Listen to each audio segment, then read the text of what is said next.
थी, बोल रहे थे आप रजत कंसल आप सुधर जाइए। आप वो चीजें समझ नहीं है कि किस तरीके से बोल रहे हो। हाँ, मैं पहले तो ये बताना चाहूंगा, मैंने रजत कलसन को आप नहीं कहा था, वो आप कहने के काबिल नहीं है, मैंने उसको तू कहा था। हाँ, और अभी भी मैं तू ही कहूंगा। जिस दिन वो आप कहने के काबिल यदि हुआ तो बड़े हर्ष से उनको आप भी कहूंगा। समाज द्रोही लोग हैं और उनका एक एजेंडा होता है, उनको सच्चाई से कोई लेना देना नहीं होता, किसके साथ जुल्म हो रहा है इससे कोई लेना देना नहीं होता, उनको अपना एजेंडा चलाना होता है। अपना एजेंडा चलाने के लिए उसने कहा, क्योंकि यहाँ आप ये देखिए, ये मसीहा कहते हैं, अगर तुम्हारे ऐसे ही मसीहे हैं, ऐसे लोगों को तुम मसीहा कहते हो, तो फिर मसीहा किसको कहोगे? तो ये 4 सत्र हैं, चारों सत्रों पे अलग अलग कारण होते हैं। मैक्सिमम लोग, मेजोरिटी में ऐसे लोग हैं जिनको ये नहीं पता हम कर क्या रहे हैं। इसमें जाइए, उसके लिए झूठ बोलिए, जो भी करिए, पता नहीं उसके बचाव के लिए आपको क्या करना है क्या नहीं करना है। उसके बचाव के लिए कोर्ट में आप उसका बचाव करें। उसको पब्लिक प्लेस पे लाने का मतलब ये था, ये विवाद खड़ा करना। विवाद, इसका मकसद था विवाद खड़ा हो। और विवाद इसलिए कि उसे ये पता है कि जिस ढंग से जाति क्या है, मैं उनको एक ही चीज कहना, वो मेरे भाई हैं सारे, एससी समाज के भी जो लोग हमारे भाई हैं, मैं उनको एक चीज कहना चाहता हूं, न्याय का सबसे बड़ा तरीका है कि आप जिसके ऊपर कोई कमेंट करें उसी जगह अपने आप को रख के बैठ जाओ।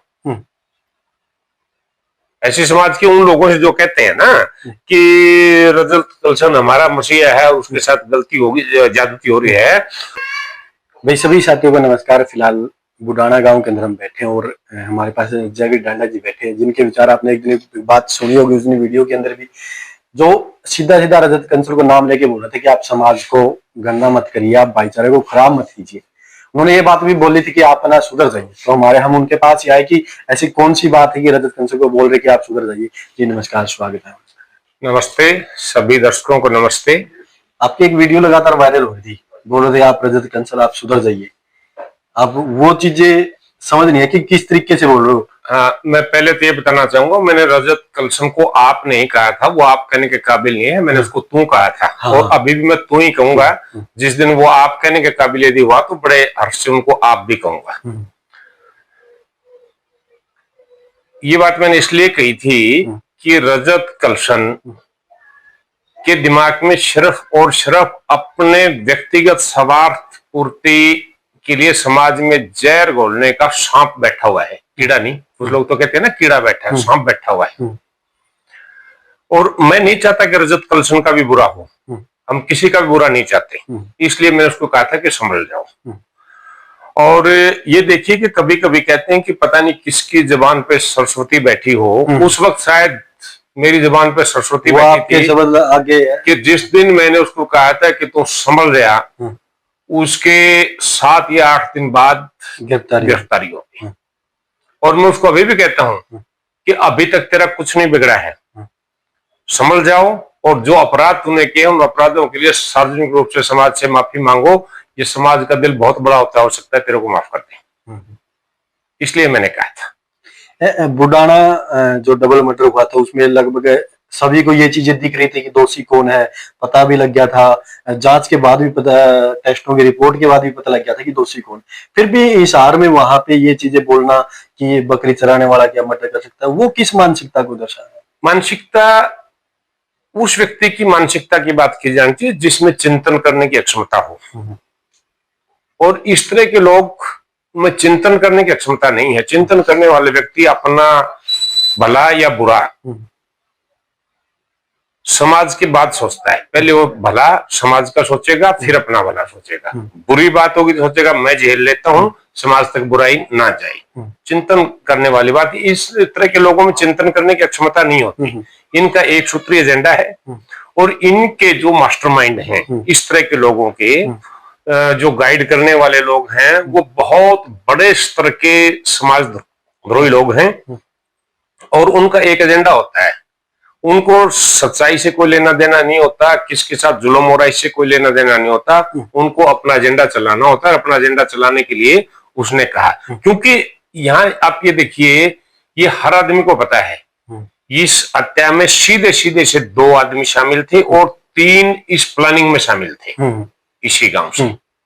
वो कपड़े फूकना, गहने रखना, नहीं कपड़े छुपाना नहीं, और भी कई इस हत्या की प्लानिंग में भी थे। वो तो क्या होता है, हत्या के बाद सबूत छिपाने की बात, हत्या की प्लानिंग में शामिल थे। कि माँ बाप को तो पता होता है कि बेटा हाँ, सब कुछ पता है, वो इस हत्या में शामिल थे। इनको सबको पता है, फिर भी ये कहते हैं कि हत्या इन्होंने प्रॉपर्टी विवाद में खुद ही कर दी, जबकि उनको पता है कि प्रॉपर्टी विवाद था ही नहीं। हाँ, वो जो हमारी बहू मारी गई, उसका एक बेटा है, हाँ, उसके बाप की प्रॉपर्टी उसके घर मानी, विवाद कहां से हो गया? कोई भाइयों का विवाद हो, प्रॉपर्टी में इसको कम मिल गई, उसको ज्यादा मिल गई, कोई और चीज हो। और इस परिवार के खेतों में फ्री में अनाज लेके जाना या चारा लेके, इनके खेतों से मतलब लेके जाते हैं। अब जहां पर आप बैठे हैं, आपको शायद पता होगा, इनके धारकों के घर यहाँ से 4 किलो दूर है। हाँ, हाँ, और इनके परिवार के यहाँ 70-72 एकड़ जमीन है जहां पर हम बैठे हैं। तो ये तो पड़ते ही इनके खेत के सारे हैं। तो वहां ये मुद्दा नहीं कि कौन किसके खेत के सारे पड़ रहा है, यह मुद्दा ये था, सब कुछ पता होते भी रजत कलसन ने क्या कहा कि ये निर्दोष बच्चे हैं, बकरी चलाने वाले ये नहीं कर सकते, घर वालों ने खुद ने मार लिया। क्योंकि इनका एक सूत्री कार्यक्रम है कि समाज को तोड़ो, क्योंकि उनको पता है कि रिएक्शन होगा। और जिस तरह की बातें ये कर रहा है ना कि एससी समाज, हाँ, अगर उस तरह की बातें जाट कम्युनिटी करने लगी, ये कहां जाएंगे? इनके लिए जगह नहीं होगी कहीं दुनिया में। लेकिन मैं जाट कम्युनिटी को भी ये कहता हूं कि हमें ऐसा नहीं करना है, क्योंकि ये बाकी इस तरह के लोग बाकी लोगों को तो बहका रहे हैं। हमारी उन लोगों को हमें रास्ता दिखाना है जो इनकी बहकाई में आए हुए हैं, हमने उनके खिलाफ कोई कार्रवाई नहीं करनी। एक चीज और मैं जानना चाहूंगा, ये इनके पीछे इसका उद्देश्य क्या है? क्योंकि इसके पीछे जैसे आपने पहले बताया कि गैंग काम कर रही है, इसके कुछ गुर्गे भी काम कर रहे हैं। ये कि जैसे यहाँ पे बुडाना में देखा तो यहाँ भी जो मैन जिसने सिखाया समझाया, वो चीजें पहले भी काफी बार बोलेगी कि वो टीम काम कर रही है। देखो, इसको समझने के लिए हमें ये समझना होगा, ये 3 स्तर की कार्रवाइयां हैं। एक है वर्ल्ड लेवल की, विश्व स्तर की कार्रवाइयां। विश्व स्तर में अब हमारा देश बहुत तेजी से प्रगति कर रहा है, आगे बढ़ रहा है। दुनिया में बहुत से देश ऐसे हैं जिन्होंने हमारे देश की वो हालत देखी है कि उनके जिस अनाज को उनके पशु नहीं खाते थे, वो अनाज हमारे देश में आता था, हम आप खाते थे उसको, हमारे पूर्वज खाते थे। आज हम तेजी से आगे बढ़ रहे हैं तो उनसे चीजें बर्दाश्त नहीं होती। वो देश को दबाने के लिए अंतरराष्ट्रीय स्तर पर षड्यंत्र होते हैं, और वो पूरी दुनिया में लागू होते हैं। इस तरह के षड्यंत्र सिर्फ हमारे देश के लिए नहीं है, वो पूरी दुनिया में लागू होते हैं। वो लोग बड़ी भारी मात्रा में, वो कोई लाख 2 लाख करोड़ 2 करोड़ नहीं, अरबों की संख्या में फंडिंग जो होती है अलग अलग देशों में, यहाँ तुमने ये काम करना, यहाँ काम करना। एक तो वो सत्र है, वो हमें दिखाई नहीं देता, वो लोगों की सोच से और उनकी दृष्टि से बहुत दूर है। फिर दूसरा स्तर आ जाइए राष्ट्रीय स्तर पे। राष्ट्रीय स्तर पे इस तरह के लोग राजनीतिक एजेंडा चलाते हैं और अपने अपने सामाजिक एजेंडा चलाते हैं। उनका थोड़ा बहुत आभास होता है उन लोगों को जिनको समझ है चीजों की, जिनको वो चीजें दिखाई देती हैं, आभास होता है। तीसरे जो ये छुट भैया, ये रजत कलसन जैसे जो छुट भैये हैं, इनका सिर्फ और सिर्फ एक मकसद होता है कि पैसा कमाओ, सही या गलत तरीका जो भी आ गया, एजेंडे उनके हैं, ये लागू कर रहे हैं। और इससे नीचे जो इसके फॉलोवर हैं, चौथे स्तर की हम बात करें, उनको यो नहीं पता हम कर क्या रहे हैं। हाँ, उनको यो नहीं पता हम क्या कर रहे हैं। बस उसने कह दिया, वो चलो हो, ये हमारा पता नहीं को उसको मसीहा कहते। अगर तुम्हारे ऐसे ही मसीहे हैं, ऐसे लोगों को तुम मसीहा कहते हो, तो फिर मसीहा किसको कहोगे? तो ये 4 सत्र है, चारों सत्रों पे अलग अलग कारण होते हैं। मैक्सिमम लोग, मेजोरिटी में ऐसे लोग हैं जिनको ये नहीं पता हम कर क्या रहे हैं। इस तरह के जो छुट भैये हैं, उनको यूं तो पता होता है हम क्या कर रहे हैं। उनका एजेंडा है, उनका एजेंडा सिर्फ और सिर्फ एक है, पैसा कमाना। अब पैसा, कोई किसी को गाली देगा तो जल्दी सुनेंगे। आप यहाँ बैठे बैठे मुझे एक थप्पड़ मार दीजिए, अभी मारिए एक थप्पड़, आपकी वीडियो वायरल हो जाएगी। इतनी वायरल होगी, सबसे ज्यादा लोग इसी को देखेंगे। मैं आपको गाली दे दूं, कुछ और कर दूं, तो वो वीडियो वायरल हो जाएगी। तो इस तरह के लोग, इनको पता है हम क्या कर रहे हैं, लेकिन उनका एजेंडा है, तो इसके कारण ये होते हैं। जैसे बुडाना के अंदर भी एक नाम चर्चित था, राजेश, वो भी कहीं न कहीं रजत कलसन से, कहीं न कहीं नहीं, वो 100 का 100% रजत कलसन का गुर्गा है, 99 नहीं, 100 का 100%। इसका सबसे बड़ा प्रमाण, हमें तो वैसे सारी चीजों का पता है, सब लोग, आप लोगों को पता है, आप लोग रोजाना फील्ड में रहते हो, लोगों से मिलते हो। ये जो इसने ड्रामा किया कलसन ने हिसार 14 तारीख को, वहां उस वीडियो में देखा है आपने उसको, राजेश को? आपने नहीं देखा तो उस वीडियो को दोबारा, सफेद शानदार कुर्ता पजामा पहन के, गमछा लेके और वहां पर बैठा हुआ है। तो वो क्या करने गया था वहां? अगर वो रजत कलसन का गुर्गा नहीं है तो वहां क्या कर रहा था? मैं क्यों नहीं गया? वहां पे एक चीज और देखने को मिली कि वहां पे वाल्मीकि समाज का जो डीजे विवाद मैटर था, उसमें जाकर ये बुडाना मैटर, ये चीज भी थोड़ी समझ से पड़ी थी। वहां पे जाके कहना कि हम निर्दोष हैं, गणेश की मतलब उस महिला से बुलवाना, ये चीजें क्यों? देखो, उस महिला को बुलाना, पहली बात तो इसीलिए कहता हूं, ये पता नहीं कहां से किस सत्र का वकील है, मुझे नहीं पता। मैं तो कानून का विद्यार्थी नहीं रहा कभी, लेकिन कानून का विद्यार्थी नहीं रहते हुए भी इतनी समझ मुझे भी है कि भाई एक अपराधी को आप कोर्ट में जाइए, उसके लिए झूठ बोलिए, जो भी करिए, पता नहीं उसके बचाव के लिए आपको क्या करना है क्या नहीं करना है, उसके बचाव के लिए कोर्ट में आप उसका बचाव करें। उसको पब्लिक प्लेस पे लाने का मतलब ये था, ये विवाद खड़ा करना, विवाद, इसका मकसद था विवाद खड़ा हो। और विवाद इसलिए कि उसे ये पता है कि जिस ढंग से जांचें चल रही हैं, साफ सुथरी जांचें चल रही हैं, बिल्कुल साफ सुथरी जांचें चल रही हैं। अब सबसे बड़ा फंदा इसी के गले में डलने वाला था, डलेगा, डलने वाला था, टल नहीं गया। तो ये उसके लिए क्या था कि कभी कभी क्या होता है कि आप किसी चीज को काउंटर करना है, दुश्मन के साथ आमना सामना होना है, तो स्मोक कैंडल छोड़ दिए जाते हैं, धुआं में किसी को कुछ दिखाई नहीं देता और लोग अपनी पोजीशन पकड़ जाते। तो इस तरह का धुआं उठाने का मकसद था इसका, इसके अलावा और कोई मकसद नहीं था। आपने उस दिन बोला कि रजत कंसल समझ जाइए, लोग आपको भी इस नजरिए देख रहे हैं कि जो गिरफ्तारी को लेकर पूरा है वो कहीं न कहीं आपको जोड़ के देखा जा रहा है। नहीं, कोई बात नहीं, गिरफ्तारी से मुझे जोड़ के देखिए, कोई मुझे इस बात से कोई फर्क नहीं पड़ता। पहली बात तो मैंने तो गिरफ्तार नहीं किया, हमने गांव के लोगों से, सारे गांव से, ये हमारे चाचा है, थोड़े से पाँव में दिक्कत है, हम इनको बाहर कम ले जाते हैं, और भी बहुत बड़े बड़े लोग हैं आसपास के गांव के हैं, हम उन सबसे सलाह करते हैं। सबने सलाह करके हमें 4-5 लोगों को कहा कि आप जाके और अपनी बात मजबूती से रख दो। हमने मजबूती से बात रखी, और मैं धन्यवाद करना चाहूंगा अमित यशवर्धन साहब का, IPS का।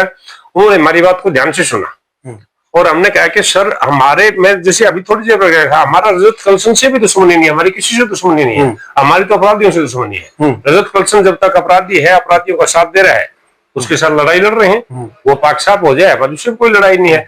हमने कहा था कि सर, हम तो ईमानदारी से कार्रवाई चाहते हैं और आपको प्रूफ दे रहे हैं, प्रमाण दे रहे हैं, अब हम बात नहीं कर रहे, जो सच्चे प्रूफ है वो प्रमाण दिए। उन्होंने बात सुनी तो उसको गिरफ्तारी से कोई मुझे जोड़ के देखे, मुझे क्या फर्क पड़ता है, मैं तो मेरी गांव ग्वांड का, पब्लिक का नुमाइंदा हूं।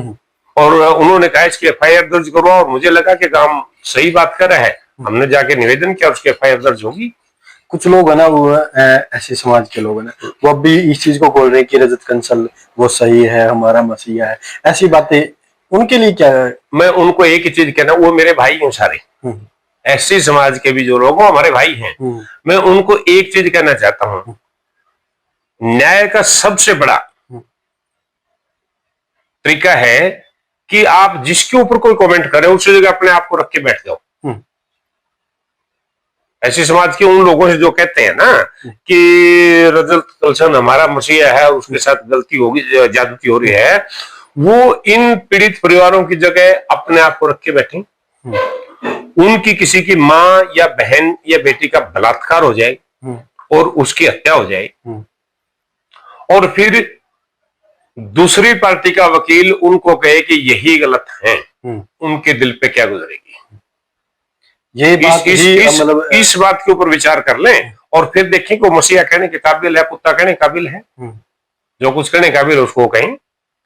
उनमें समझ नहीं है, समझ नहीं है। कभी कभी क्या होता है, वो कहते हैं ना कि सावन के अंधे को सब कुछ हरा दिखाई देता है, उन लोगों की आंखों पर पट्टी बंधी हुई है। और इस चीज को मैं रिपीट करता हूं कि इन पीड़ित परिवारों की जगह अपने आप को रख के बैठ जाए, देखें उस तराजू में रख के, फिर तुम्हें पता लगेगा कि तुम कितनी गलत और आधारित बात कर रहे हो। जो ये मानसिकता फैलाई गई है कुछ लोगों के द्वारा कि समाज के अंदर शोषण हो रहा है, जैसे बाटला प्रकरण को देखिए कि बहिष्कार हुआ, लेकिन वहां पे जब हम गए तो वहां से लोगों से हमने बात की, ऐसे समाज के लोगों से बात की, जर्नल से भी की, ब्राह्मण से भी, जाट से भी की। उन्होंने बोला कि हमारे खेतों के अंदर अब भी काम करते हैं, ऐसा कुछ चीज नहीं। लेकिन ये चीजें दिखाने की कोशिश की जा रही कि कोर्ट के अंदर केस करते, सुप्रीम कोर्ट तक केस ही पहुंच गया, उससे फंडिंग के लिए की जा रही है, ये की क्यों जा रही है? देखो, सबसे पहली बात तो शोषण। शोषण कहते किसको है? कई बार क्या होता है कि एक शब्द को लोग कहने लग जाते हैं, शोषण शोषण शोषण शोषण। शोषण होता क्या है? शोषण वो होता है कोई आपके हक को खा जाए, वो आपका शोषण है। कोई आपके साथ ज्यादती करे और आपको बोलने ना दे, वो आपका शोषण है। ये तो सबसे ज्यादा बोलते हैं, बिना हुई बात बोलते हैं, आधारहीन बात बोलते हैं, झूठी बातें बोलते हैं, तो शोषण कैसे हो गया? किसी का तो सचमुच में किसी भाई के साथ शोषण होता है, वो किसी भी, फिर वहां मैं ये कहना चाहता हूँ, शोषण आदमी के अगेंस्ट करता है। तो आवाज ये उठनी चाहिए, इस इंसान ने, ए ने बी का शोषण किया, और ए ने बी का शोषण किया, तो बी से लेके और जेड तक के जितने लोग हैं उन सबको बी का समर्थन करना चाहिए, ए का विरोध करना चाहिए। तो शोषण की जहां तक बात है, तो शोषण होता है तो किसी जाति का नाम क्यों शोषण होता है? किसी अदर देन एससी के साथ कुछ भी हो जाए, उसको कोई नहीं कहता शोषण हो गया। कमाल की बात है, ये कौन सा शोषण का पैमाना है? ये खासकर एक चीज और देखने को मिली कि ये इन्हीं मुद्दों को उठाता है, ये चीजें क्यों? देखिए, इनके पास मुद्दा है ही नहीं, उठाना नहीं, मुद्दा है ही नहीं। मुद्दे होते हैं आपको जो भी बर्निंग टॉपिक्स हैं, देश गांव के, आपके प्रदेश के, देश के, समाज के, उनके ऊपर आप चर्चा करते हैं। आपके पास बहुत से मुद्दे होंगे, आप उनको उठाएंगे। इनके पास और कोई मुद्दा है ही नहीं, दूसरे किसी मुद्दे से उठाने से इनको बेनिफिट नहीं मिलता, इनको पैसे नहीं मिलते, इनको कमीशन नहीं मिलता, ठीक है। तो ये सिर्फ और सिर्फ, जब मैं पहले भी कहा था, दोबारा रिपीट करता हूँ, इस तरह के जो ये भी गुर्गा है कलसन भी, बड़े बड़े एनजीओ इसके ऊपर और भी अंतरराष्ट्रीय स्तर से शुरू किया था मैंने, तो इंटरनेशनल लेवल से शुरू करके वहां तक पहुंचा हूं मैं। इसके ऊपर बहुत से लोग हैं, ये तो उनके माध्यम से पैसा इकट्ठा करता है, और इसलिए दूसरा एजेंडा किसी का करने। अब मान लीजिए कि ये न्याय का साथ दे, कई भी इन परिवारों के साथ बड़ा जुल्म होगा, मैं इनके साथ हूं, तो उससे तो उसको 25 पैसे भी नहीं मिल रहे हैं। मतलब आपका कहना कि जहां फंडिंग मिलती है, जहां पैसे मिलेंगे, जहां फंडिंग मिलेगी, उसका साथ देना है। न्याय का या एससी का कोई लेना देना नहीं है कि कोई एससी कम्युनिटी के लोगों का भला करने के लिए ऐसा कर रहा हो। क्या फंडिंग के लिए करते हैं? सब खुद के लिए, मतलब खुद के लिए हो रही है, खुद को बिल्कुल अपनी खुद की फंडिंग के लिए ये सारे के सारे ड्रामे हो रहे हैं। यानी मतलब कहीं भी एक चीज आपका कहना है कि ये गरीब के मुंह पे भी चादर रख के चल रहा है। चादर नहीं, चादर तो खिसक जाती है, चादर तो मुंह पे रख दी, वो चलते चलते खिसक जाएगी। गरीब की आंखों के ऊपर इतनी तकड़ी पट्टी बांध रखी है, काली पट्टी, और जिसमें से उसको पता रखे गया हरा रंग इसी को कहते हैं। तुम्हें जो कुछ दिखाई दे रहा है यही हरा है।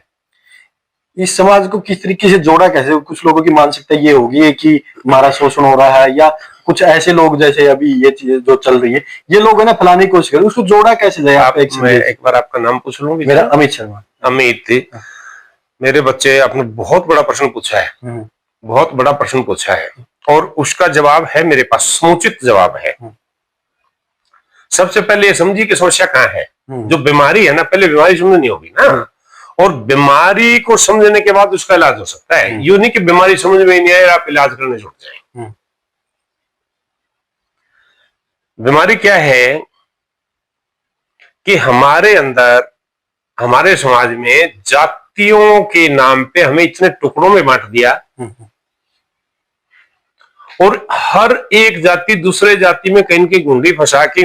अब यहाँ पर बैठे हुए हैं, मेरी और आपकी किसी बात पे नाराजगी होगी, थोड़ी सी बात होगी, तो उसको ये कोई नहीं कहेगा कि अमित और जयवीर ढांडा की तकरार होगी, जाट का और बामन का की लड़ाई होगी। हाँ, वो चीजें जो फिलहाल ये चीजें। हाँ, तो ये समस्या क्या है कि हमें जातियों में बांट दिया गया, और ये हकीकत है, मैं बहुत बार कह चुका हूं कि हमारे समाज में जिसको जाति शब्द जहां से आया है, मैं उसके ऊपर कई गंभीरता से अलग से चर्चा करने जा रहे हैं हम।